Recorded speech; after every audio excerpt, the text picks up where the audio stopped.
यहाँ मौजूद है रावण के मूत्र से बना अपवित्र तालाब। तो दोस्तों आज हम बात करते हैं एक ऐसे तालाब के बारे में जो लंकापति रावण के मूत्र से बना है। पर सोचने वाली बात है कि ऐसा अपवित्र तालाब धरती पर बना कैसे। झारखंड के देवघर में स्थित 12 ज्योतिर्लिंगों में से एक बाबा बैद्यनाथ ज्योतिर्लिंग अपनी धार्मिक मान्यताओं के चलते काफ़ी प्रचलित है। कहते हैं ये नवां ज्योतिर्लिंग है और इसकी स्थापना स्वयं भगवान विष्णु ने की थी। इसी मंदिर के पास ही एक तालाब है जिसमें सभी श्रद्धालु स्नान करने के लिए बाबा भोलेनाथ को जल चढ़ाते हैं। और इसी तालाब के पास में एक दूसरा तालाब है जिसमें स्नान आचमन तो दूर कोई उसे छूता तक नहीं है। ऐसा इसलिए क्योंकि वो लंकापति रावण के मूत्र से बना तालाब माना जाता है। कहते हैं जो उस तालाब के जल को छू भर लेता है उसे कई जन्मों का पाप लगता है और फिर उसे अपने उन पापों से जल्दी मुक्ति नहीं मिल पाती। पर सोचने वाली बात है कि क्या रावण ने सच में इतना मूत्र विसर्जन किया कि उससे एक तालाब बन गया। इस सवाल के जवाब के लिए आपको एक पौराणिक कथा जाननी होगी।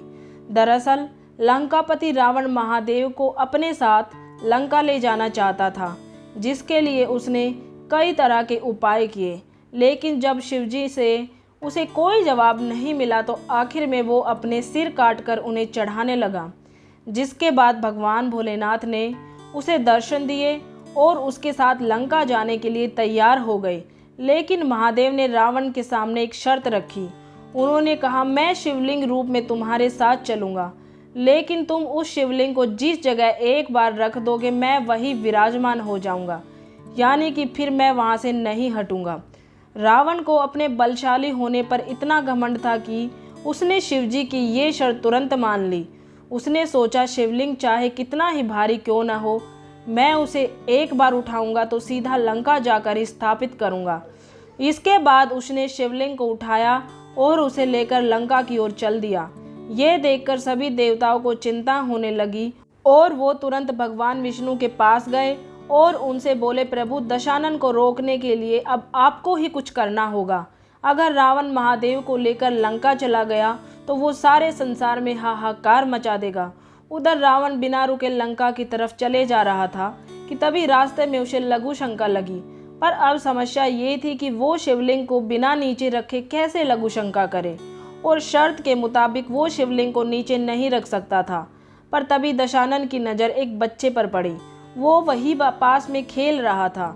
उसने उस बालक को बुलाया और उससे विनती की कि कुछ समय के लिए वो इस शिवलिंग को अपने हाथों में थाम ले। उस बच्चे ने रावण की बात मान ली। फिर उसने उस बालक को शिवलिंग थमाया और लघु शंका करने चला गया। भगवान ने ऐसी माया रची कि रावण को लघु शंका करने में अधिक समय लगने लगा। दरअसल उसके पेट में इतना पानी समा गया कि उसकी मूत्र खत्म ही होने का नाम नहीं ले रही थी। दूसरी तरफ वो बालक आखिर कितनी देर शिवलिंग संभालता। थककर उसने शिवलिंग को वहीं जमीन पर रख दिया, जिसके बाद वो शिवलिंग वहीं स्थापित हो गया। वो बालक कोई और नहीं बल्कि भगवान श्री हरि विष्णु ही थे और ये सारी लीला उन्हीं की रचाई हुई थी। रावण मूत्र विसर्जन करने के बाद जब वापस उस जगह लौटकर आया तो उसने देखा शिवलिंग धरती पर रखा हुआ है। ये देखकर उसे बहुत गुस्सा आया और वो जोर से उस बालक पर चिल्लाने लगा, लेकिन तब तक बहुत देर हो चुकी थी। हालांकि दशानन ने उस शिवलिंग को हिलाने की बहुत कोशिश की, पर वो टस से मस नहीं हुआ। क्रोध में आकर उसने शिवलिंग पर इतनी जोर से पैर मारा कि वो शिवलिंग जमीन के अंदर धंस गया। और आज भी ये शिवलिंग वैसे का वैसा ही है और वहाँ रावण के मूत्र से तालाब बन गया। इस मंदिर की एक खास बात और है जो इसे बाकी शिव मंदिरों से अलग करती है। वो ये कि आमतौर पर शिवजी के मंदिर में उनके पास उनका त्रिशूल रहता है, लेकिन इस मंदिर में उनके पास त्रिशूल नहीं बल्कि पंचशूल है, जिसे महाशिवरात्रि के 2 दिन पहले उतारा जाता है और फिर महाशिवरात्रि के 1 दिन पहले पूरे विधि विधान के साथ उसकी पूजा अर्चना करके उसे वापस स्थापित कर दिया जाता है। कहते हैं इस प्रक्रिया के दौरान भगवान शंकर और माता पार्वती के गठबंधन को भी खोल दिया जाता है। हर हर महादेव। दोस्तों कमेंट में ज़रूर लिखें और ऐसी ही कहानियाँ सुनने के लिए चैनल से जुड़े रहें। मिलते हैं अपने आगे आने वाली वीडियो में। तब तक के लिए चैनल के साथ जुड़े रहें। वीडियो देखने के लिए आप सभी का दिल से धन्यवाद।